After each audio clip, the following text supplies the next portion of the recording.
The velvet weight of the "Congratulations, Leo and Chloe" banner felt like a physical anchor in my hands. I'd spent $40 on the custom gold lettering alone, ensuring the glitter wouldn't shed onto the hors d'oeuvres. That was me. Martha Vance. I didn't just throw parties, I engineered memories. I stood outside the Gilded Oak, the kind of bistro where the lighting is designed to make everyone look like they belong in a jewelry commercial. It was 6:45 p.m. In 15 minutes, 30 of our closest friends and family members were scheduled to arrive for the surprise of a lifetime. My son, Leo, my golden boy, my pride, the man I had raised to be the pinnacle of suburban excellence, was supposedly inside for a business dinner I had tricked him into attending.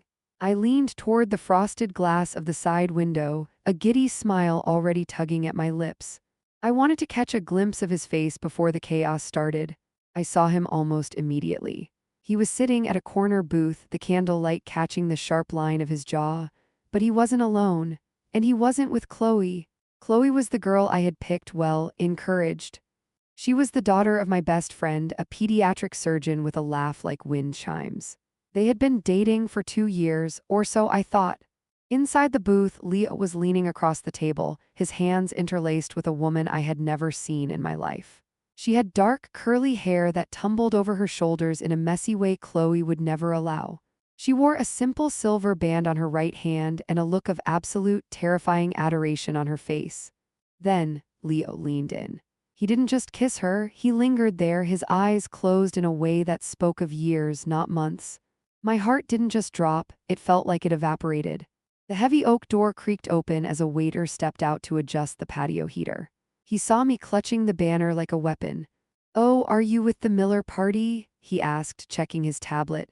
"Table 4? No," I managed to choke out, my voice sounding like it was coming from the bottom of a well. "I'm here for Leo Vance. My son, he's in the corner booth. I'm here to set up for his engagement." The waiter squinted at his screen, then looked back at me with a soft, pitying expression that I will see in my nightmares until the day I die. "Ma'am, Mr. Vance called ahead to confirm the reservation 3 weeks ago. It's listed here as a private celebration. They're celebrating their first wedding anniversary." The world tilted. The gold-lettered banner hit the damp pavement with a soft thud. "Anniversary?" I whispered. "That's impossible, he isn't even engaged." "I'm sorry, ma'am," the waiter said, stepping back into the warmth of the restaurant. "They've been coming here since their rehearsal dinner last year." How did I get here? How does a mother, a good mother, miss a whole marriage? To understand the wreck of my life at that moment, you have to understand who Leo was to me. To the rest of the world, he was a successful software consultant with a crisp haircut and a reliable 401,000. To me, he was the project I had been perfecting for 32 years. After my husband, David, passed away when Leo was just 10, it became us against the world. I didn't just pack his lunches, I curated them. I didn't just help with homework. I mapped out his career trajectory before he hit puberty. I was the fixer. If Leo had a problem, I had a spreadsheet. If Leo had a heartbreak, I had a better girl lined up before the tears dried. 2 years ago, I introduced him to Chloe. She was perfect. She liked the same vintage as I did. She knew which fork to use at a gala. She sent handwritten thank you notes. When Leo started bringing her to Sunday brunch, I felt a deep, smug sense of completion. "She's the one, Leo," I'd tell him, patting his hand. "She fits our life. She understands the expectations." Leo would always just nod, that quiet, obedient smile on his face. "If you say so, Mom." I thought that was agreement. I didn't realize it was a mask. For 24 months, I lived in a beautiful, expensive delusion. I would call him on Tuesday nights, and he'd tell me he was at Chloe's apartment watching a movie. I'd send him links to engagement rings just for inspiration, and he'd text back a thumbs-up emoji. I was so busy building the stage for his life that I never noticed he had moved to a different theater entirely. The planning for the surprise engagement had started 6 months ago. I had spent nearly $15,000 of my own savings to secure the bistro, the florist, and the photographer. I wanted it to be the social event of the season. I had coordinated with Chloe, or who I thought was Chloe. Wait.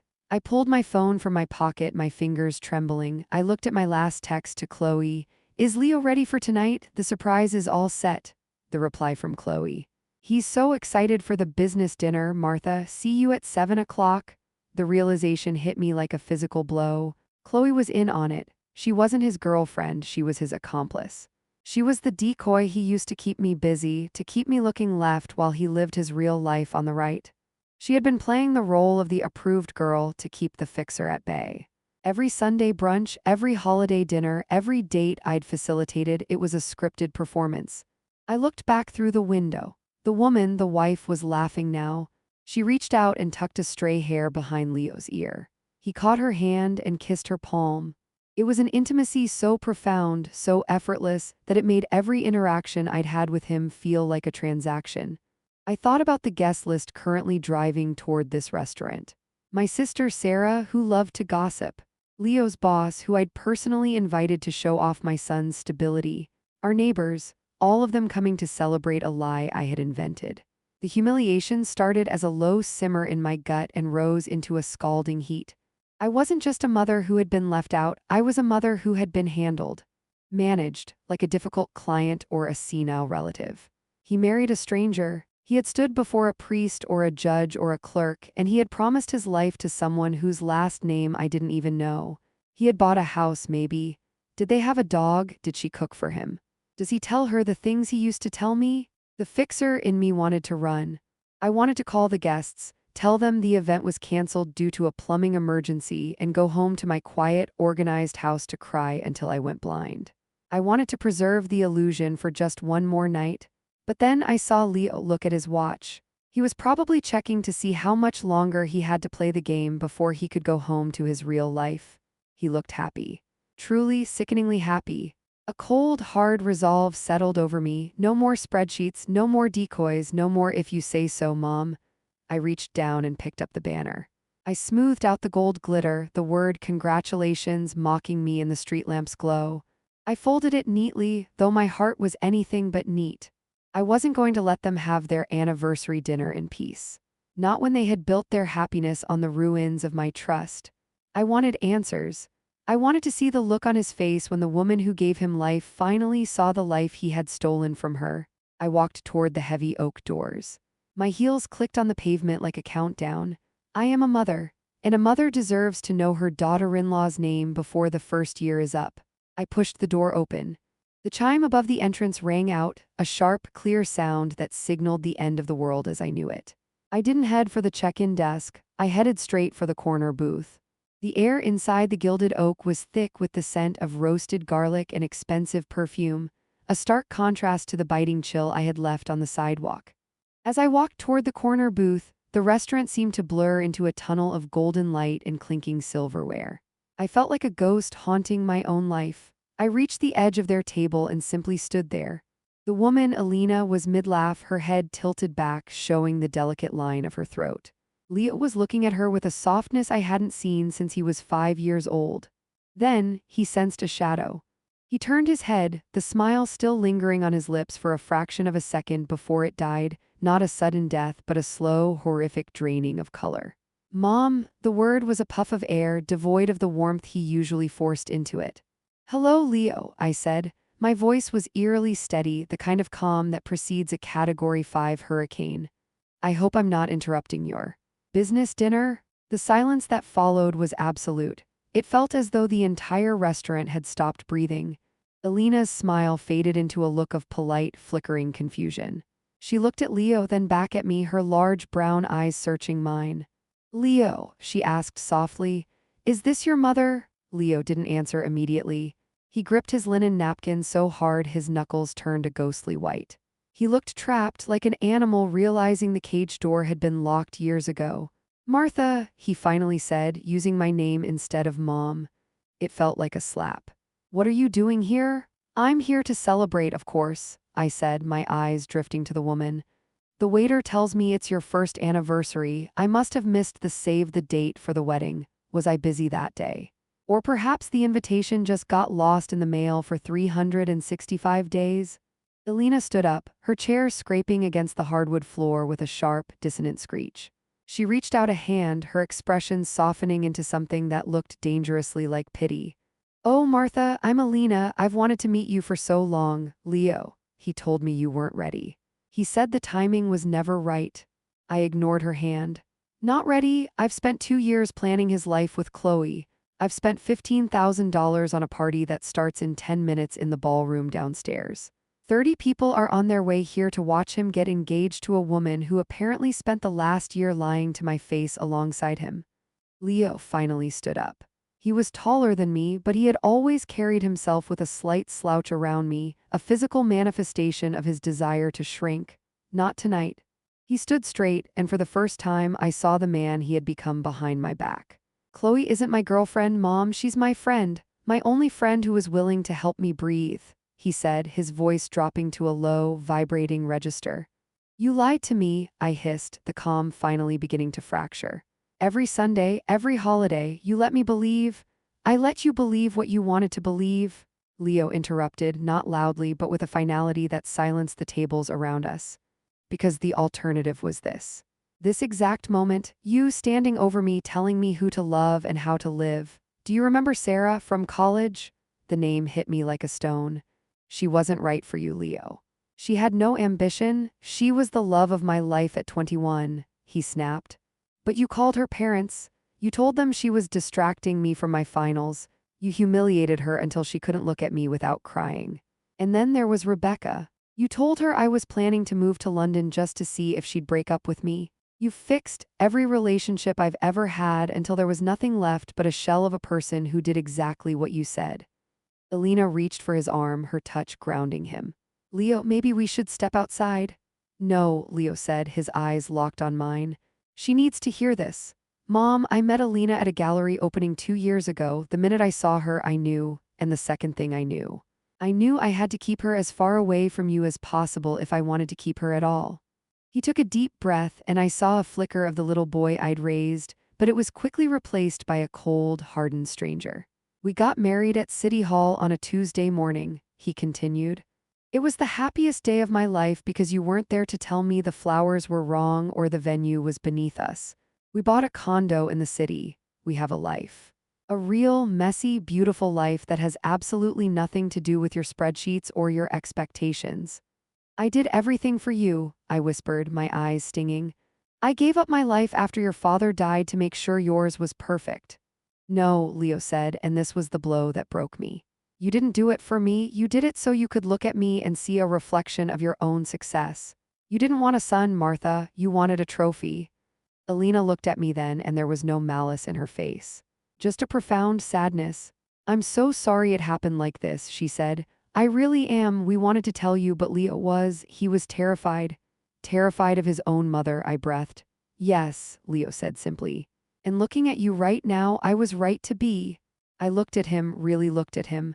I saw the silver band on his finger. I saw the way he shielded Alina with his body. I saw that I was no longer the protagonist of his story. I was the antagonist, the villain in the fairy tale. The sound of the restaurant's front door opening drifted over to us. I heard a familiar, trilling laugh. It was my sister, Sarah. Martha, are you in here already? We saw your car. The guests were arriving. The 30 people I had handpicked to witness my greatest triumph were walking through the door with gifts and cameras, ready for a surprise engagement that would never happen. They were coming to see the perfect Vance family in all its glory. I couldn't do it. I couldn't stand there and explain. I couldn't watch the pity on my sister's face or the awkward glances from Leo's boss. The meticulously constructed facade of my life hadn't just cracked, it had disintegrated into fine, choking dust. I didn't say goodbye. I didn't look at Alina again. I turned and bolted. I pushed past my sister in the foyer, ignoring her confused, Martha, what's wrong? I burst through the oak doors, the cold night air hitting my tear-stained face like a physical slap. I ran to my car, my heels stumbling on the uneven pavement. I dove into the driver's seat and slammed the door, locking it with a frantic double click. I sat there in the dark, my chest heaving, the congratulations banner still lying in the gutter where I'd dropped it earlier. Through the windshield, I watched the restaurant. I saw more guests arrive. I saw them gather in the foyer, looking around with confused expressions. I saw the waiter, the one who had delivered the news, talking to my sister, pointing toward the corner booth. A few minutes later, I saw them. Leo and Alina walked out of the restaurant. They weren't running. They were holding hands. Leo was carrying her coat over his arm. They walked to a modest blue sedan I'd never seen before, his real car, not the one he drove to my house on Sundays. He helped her into the seat, kissed her one more time, and drove away. I watched the red glow of their taillights disappear into the city traffic. I was alone in my luxury SUV, surrounded by guest lists, floral arrangements, and a silence so heavy it felt like it was crushing the air out of my lungs. 32 years of fixing, of planning, of sacrificing. All of it had led to a gutter in front of a bistro and a son who was terrified of my love. I leaned my head against the steering wheel and finally I let the first sob break through. My life's work wasn't just ruined, it had never existed in the first place. The drive home was a blur of streetlights and distorted reflections. I don't remember pulling into my driveway or walking through the front door of my impeccably decorated silent house. My home, which usually felt like a sanctuary of order and taste, suddenly felt like a museum, a collection of cold objects that meant nothing. I didn't turn on the lights. I sat at my mahogany desk in the den, the glow of my laptop screen the only thing cutting through the darkness. My fingers, usually so precise, fumbled as I typed Leo's name into the search bar. I started with social media. I had always followed Leo, of course, but I realized now that I had only been looking at the mother-approved feed. I began to dig deeper, looking at the tags of his friends, the people I had dismissed as uninfluential years ago. There it was, a private account I'd never seen belonging to one of his college roommates. I scrolled back 1 year. There was a photo of Leo and Alina at a beach in Maine. The caption read, "The happiest weekend, just us." I checked the date. That was the weekend Leo told me he was at a mandatory software conference in Chicago. He had even sent me a photo of a deep dish pizza. Now I realized he must have pulled that image off the internet. I scrolled further. A photo from 18 months ago, Leo and Alina in a small, cluttered kitchen covered in flour, laughing. The caption, "Our first home." My breath hitched. I had visited Leo at his apartment every month for the last 2 years. He lived in a sleek, sterile high-rise downtown, or so I thought. He had kept that place just for me. A stage set. A place where I could criticize the throw pillows and suggest a better rug without ever touching the reality of his life. I was a detective in a crime scene where I was both the victim and the perpetrator. Every business trip to Seattle, every late night at the office, every weekend retreat with Chloe, it was all a lie. But as I looked at the photos of him with Alina, I saw a version of my son I didn't recognize. His shoulders weren't hunched. He wasn't checking his phone every 5 minutes. He looked light. I couldn't stay in the house. The walls were closing in, whispering all the ways I had been fooled. I grabbed my purse and the spare key Leo had given me years ago for emergencies. I drove to the city, to the address I had found on a stray piece of mail I'd ignored months ago. It wasn't the high-rise. It was a charming, slightly weathered brownstone in a neighborhood I had once told Leo was too bohemian. The key turned in the lock with a sickeningly smooth click. I stepped inside, my heart hammering against my ribs. I felt like a burglar, but I couldn't stop. I needed to see. The apartment didn't smell like the expensive citrus candles I always bought him. It smelled like cinnamon, old books, and a faint hint of something floral. Alina. I walked into the living room. It was beautiful. Not Architectural Digest beautiful, but lived-in beautiful. There were mismatched chairs that looked incredibly comfortable. There was a gallery wall of photos. I moved closer, my eyes burning. There were no photos of me. There were photos of Alina's parents, a laughing couple on a porch. There were photos of Leo and Alina hiking, Leo and Alina at a concert, Leo and Alina holding a mangy-looking cat. In every single one, Leo was looking at the camera with a directness that I hadn't seen in a decade. He wasn't performing. I wandered into a small room off the hallway. It was a sunroom converted into a home office. On the desk sat a stack of journals. I knew I shouldn't, but the fixer in me, the woman who always needed to know the full story so she could handle it, reached out. I flipped through the pages. Most were technical notes, but near the back a loose envelope fell out. It was addressed to me, Mom. It was postmarked 6 months ago. It had never been mailed. I sat on the edge of a velvet ottoman and opened it. The handwriting was unmistakably Leo's, the slanted, hurried script I used to nag him to improve in grade school. Mom, I'm writing this because I don't think I can say it to your face. Every time I try to talk to you, my throat closes up. I feel like I'm 10 years old again, waiting for you to tell me I've disappointed you. I've met someone. Her name is Alina. She's an elementary school teacher, and she thinks the way I overthink things is charming, not a weakness in leadership like you always said. I want to bring her to dinner. I want to tell you we're getting married. But I know what will happen. You'll ask about her father's salary, you'll comment on her accent. You'll find a way to make her feel small just so you can feel big again. You'll tell me I'm settling because she doesn't fit the image of the son you want to show off to your friends. I'm terrified of you, Mom. I'm terrified that if I let you into my heart, you'll find a way to break the only thing that makes me happy. I'd rather live a lie than let you ruin the truth. So I'm not going to send this. I'm going to keep her a secret, not because I'm ashamed of her, but because I'm protecting her from you. The paper trembled in my hands. The word protecting felt like a hot iron pressed against my skin. I had always thought of myself as his shield. I thought I was protecting him from the world, from bad choices, from people who weren't good enough. I thought my high standards were a gift I was giving him, a roadmap to a perfect life. But as I sat in the quiet of the home he had built to hide from me, the truth finally broke through the layers of my denial. I wasn't his shield. I was the monster he was hiding from. I looked at a small ceramic bowl on the desk. It held a pair of keys and a crumpled receipt for a grocery store down the street. It was so mundane, so normal. It was a life I could have been a part of if I had just been a mother instead of a manager. I realized then that I didn't know his favorite color anymore. I didn't know what made him laugh when I wasn't in the room. I didn't know his wife's middle name. I knew the Leo I had manufactured, but that person didn't exist. He was a ghost I had been chasing. I stood up feeling 100 years old. I carefully put the letter back in the envelope and placed it exactly where I had found it. I didn't want him to know I had been here, not yet. As I walked toward the door, I caught my reflection in a mirror in the hallway. I looked for the fixer, the woman who always had the answers, the woman who was the pillar of her community. But she was gone. In her place was a woman who had spent 30 years building a house of cards and was now standing in the wind.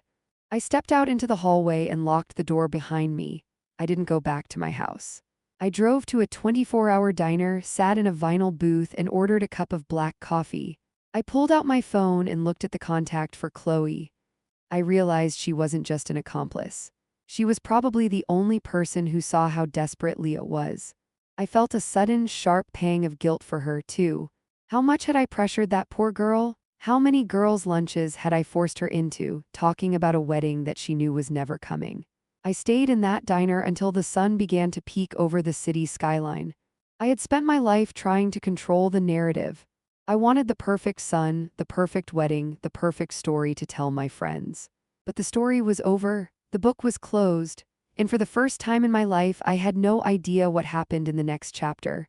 I wasn't a detective anymore. I was just a woman who had lost her son, and I finally understood why. It wasn't because of Alina, it wasn't because of a secret wedding, it was because of me. The problem with being a fixer is that you start to view people as broken machines rather than human beings. You think if you just turn the right screw or tighten the right bolt, the engine will hum again. Sitting in my silent house the next morning, I convinced myself that the letter I'd found was just Leo's perspective, and Leo was biased. But Alina seemed soft. She seemed like the kind of woman who valued family. If I could just talk to her, woman to woman, without Leo's fear getting in the way, I could bridge the gap. I could apologize for the surprise party, explain my intentions, and maybe, just maybe, I could negotiate my way back into his life. I didn't have her number, but I had her full name from the bistro reservation. A few hours of sleuthing on the school district website, and I found her work email. Then, a quick search through a local teacher's directory gave me a cell number. I called her at 3:30 p.m., right when school would be letting out. "Hello?" Her voice was cautious, melodic. "Alina, it's Martha, Leo's mother." There was a sharp intake of breath. "Martha. How did you get this number?" "It doesn't matter," I said, my fixer voice slipping on like a comfortable silk glove. "I've been doing a lot of thinking, and I realize we started on the wrong foot. I want to make it up to you. I'd like to take you to lunch, just us. No Leo. I think if we talk, we can find a way to move past this and get the family back on track. I'm even willing to help you two look for a larger home, something more suitable for—" "Stop.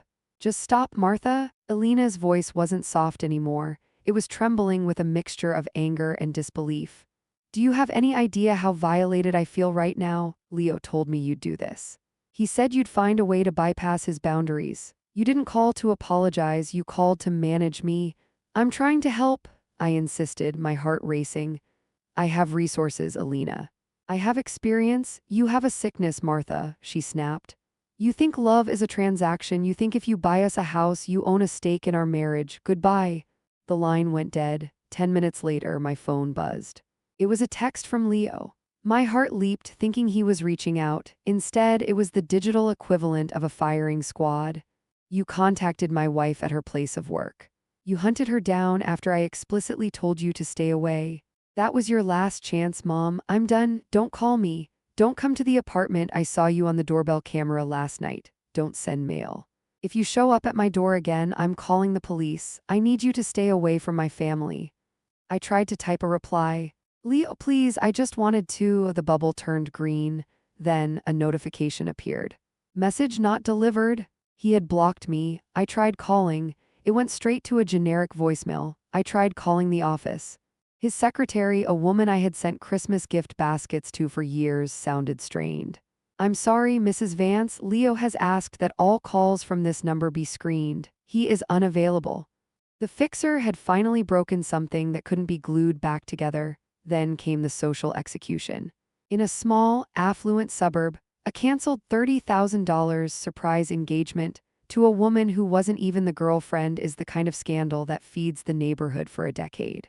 My phone, which usually chirped with invitations to charity boards and tennis matches, became a source of terror. I made the mistake of going to the grocery store 3 days later. I saw Linda, my supposed best friend and Chloe's mother, in the produce aisle. Linda, I called out, desperate for a familiar face. She looked at me, and for the first time in 20 years, there was no warmth in her eyes. Martha, I think it's best if we don't talk for a while. Linda, I didn't know Chloe was lying to me. Chloe was lying to you because she was afraid of you, Martha. We all are. Linda's voice rose, drawing the attention of a woman weighing kale nearby. My daughter spent 2 years pretending to be in a relationship because you made her feel like she owed you her soul for that internship you landed her. You used her as a pawn to control your son. It was cruel and it was pathetic. She walked away, leaving me standing next to the organic pineapples, my face burning with a shame so hot I felt like I was melting. I fled to my house and stayed there. I shut the curtains. I turned off the ringers on the landlines. I became a prisoner in the museum I had built. The isolation of the weeks that followed was a physical weight. It's a specific kind of torture, being a social butterfly whose wings have been clipped. I would sit in the dining room at 6 p.m. every night, the table set for one, listening to the ticking of the grandfather clock. Tick, tock, alone, alone. I began to have conversations with myself in the mirror, but the woman looking back was a stranger. Who was Martha Vance without a son to direct, without a party to plan, without a perfect life to curate? I looked at my hands and saw my mother's hands. I remembered how she used to criticize my hair, my weight, the way I raised Leo. I had spent my whole life resenting her control, only to realize I had become her, but more efficient. I was a high-tech version of the very person I had run away from. The psychological toll began to manifest in strange ways. I became obsessed with the silence. I would sit for hours watching the dust motes dance in the light of the foyer, realizing that this was my legacy: a clean house, a perfect lawn, and a son who would rather call the police than hear my voice. I started to reread the journals from my own youth. I found entries where I'd cried about my husband's death, about the fear of being a single mother. I saw the moment where my grief turned into a need for control. I realized that after David died, I was so afraid of losing Leo too that I decided to never let him out of my sight. I thought if I controlled every variable, I could prevent tragedy. But in trying to prevent the tragedy of losing him to the world, I had created the tragedy of losing him to myself. I looked at the surprise engagement banner, which I had brought inside and tucked into the hallway closet. I pulled it out and spread it across the floor. Congratulations, Leo and Chloe. I took a pair of kitchen shears and began to cut. I didn't just cut the names, I shredded the silk. I shredded the gold glitter, I shredded the lie. I sat in the middle of a pile of gold and white scraps and cried until my ribs ached. For the first time in 55 years, I wasn't Martha the fixer. I wasn't Martha, the pillar of the community. I was just Martha. A woman who was deeply, profoundly alone, and for the first time I didn't try to fix it. I just sat in the dark and felt the weight of the villainy I had called love. I looked at the phone on the counter. It remained silent. No one was coming to save me from myself. I had spent so long making sure everyone else followed my script that now that they had walked off the stage, I realized I had no lines of my own. I walked to the bathroom and splashed cold water on my face. I looked into the mirror, really looked past the expensive skincare and the perfectly highlighted hair. "You did this," I whispered to the reflection. "You are the reason your house is empty." It was the most honest thing I had said in 30 years. 6 months is a long time to sit with your own ghost. I spent the first 12 weeks of my exile in a state of mourning, but it wasn't for a person, it was for an identity. My therapist, a patient woman named Dr. Eris, spent our first 3 sessions just letting me talk. Or rather, letting me justify. I kept waiting for her to tell me that Leo was being dramatic, that Alina was driving a wedge, that I was just a mother who cared too much. She never did. Instead, she asked me one question that changed the trajectory of my life. "Martha, do you love Leo, or do you love the feeling of being right about Leo?" I didn't answer for 20 minutes. I couldn't. By the 4th month, I stopped looking at the approved version of my life. I sold the big house, the museum of expectations. It was too big for one woman and her regrets. I moved into a modest 2-bedroom condo with a small balcony and no guest list. I stopped calling the country club. I started volunteering at a local literacy center, teaching adults how to read. For the first time, I was helping people without trying to own them. In the 6th month, I sat down and wrote a letter. Not a spreadsheet, not a proposal, and certainly not a management plan. "Leo," I wrote, "I am not asking for a lunch date. I am not asking for your phone number to be unblocked. I am not asking for a seat at your table. I am writing to tell you that I was wrong. I was so afraid of being alone that I tried to turn you into a wall to keep the wind out. I see now that I wasn't protecting you, I was suffocating you. I am sorry for every time I made my love feel like a cage. You don't owe me anything. I just wanted you to know that I am learning how to be a mother without being a master. Love, Mom." I sent it to his office. No return address. No follow-up text from a burner phone. 2 weeks later, an email arrived. It was short. "Meet us at Miller Park, Saturday 10 a.m. by the duck pond." Saturday was a crisp, clear morning, the kind of day I used to think was wasted if it wasn't being used for a garden party or a photo op. I arrived 10 minutes early. I wore a simple sweater and jeans, no pearls, no power suit. I sat on a wooden bench and watched the ducks. I felt a strange, light fluttering in my chest. It wasn't the frantic anxiety of the fixer. It was the quiet anticipation of a student waiting for a lesson. I saw them walking toward me from the parking lot. Leo looked different. He was wearing an old sweatshirt and cargo shorts. His hair was a little longer than I would have liked, but he was walking with a stride that was entirely his own. Beside him was Alina. She was wearing a bright yellow scarf that stood out against the greenery. As they approached, I stood up. I didn't rush toward them. I stayed by the bench, giving them the space to choose the distance. "Hi, Mom," Leo said. His voice was guarded, but the edge of terror I'd heard in the restaurant was gone. "Hello, Leo." "Alina," I looked at her directly. "Thank you for coming, both of you." Alina gave me a small, cautious nod. "It was a brave letter, Martha." "It was a late letter," I replied, "but thank you." We walked for a while. It was awkward. There were long silences that the old Martha would have filled with frantic chatter about real estate or career goals. I forced myself to stay silent. I let the birds chirping fill the gaps. I let the wind speak. "We're moving," Leo said suddenly, "to Vermont. Alina got a position as a curriculum director for a school district there, and I can work from anywhere." A year ago, I would have had a heart attack. "Vermont? The winters are brutal.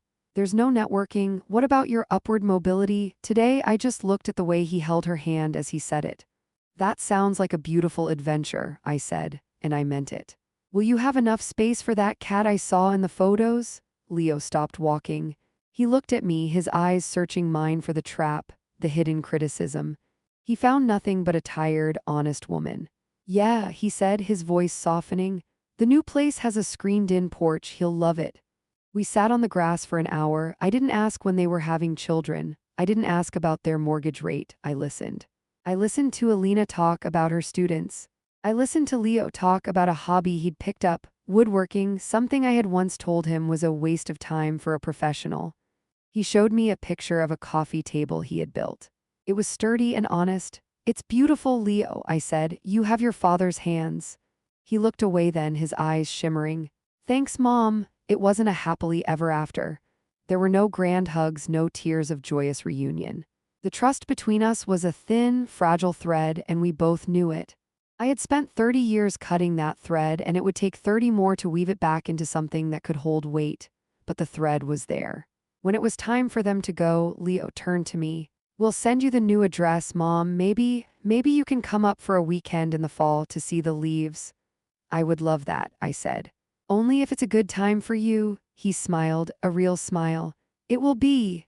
I watched them walk away, back toward their modest car, back toward their secret, wonderful life. I sat back down on the bench and watched the sun reflect off the pond. For the first time in my life, I wasn't the driver. I wasn't the architect. I wasn't the fixer. I was just a woman sitting in a park, and for the first time, the world felt big enough to hold me without me having to hold it together. I thought about the cost of my control. It had cost me my son's youth. It had cost me my friendships. It had cost me 30 years of actually knowing the human being I had brought into this world. I had spent so much time trying to ensure Leo never fell that I never realized that falling is how we learn to stand. Being a mother isn't about the wedding. It isn't about the approved girlfriend or the $30,000 party. It's not about the gold-lettered banners or the social standing in a town that doesn't really care about you anyway. Being a mother is about the terrifying, beautiful act of letting go. It's about building a person and then having the courage to watch them walk away from you, into a life you didn't design and a future you can't see. It's about realizing that your job isn't to be the protagonist of their story, but to be the person they want to call when their own story gets hard, not because you'll fix it, but because you'll listen. I looked at the empty space on the grass where they had been sitting. I felt a pang of sadness, yes, but beneath it, there was a profound sense of peace. The perfect Martha was dead, and I liked the woman who replaced her much better. I looked toward the horizon where their car had disappeared. I thought of their secret wedding, their one-year anniversary, their quiet condo, and their new life in the mountains. I thought of the woman I hadn't met and the son I was finally beginning to know. I took a deep breath of the cool, unmanaged air. I whispered it to the wind, a message to the two people who were finally, truly free of me. Congratulations.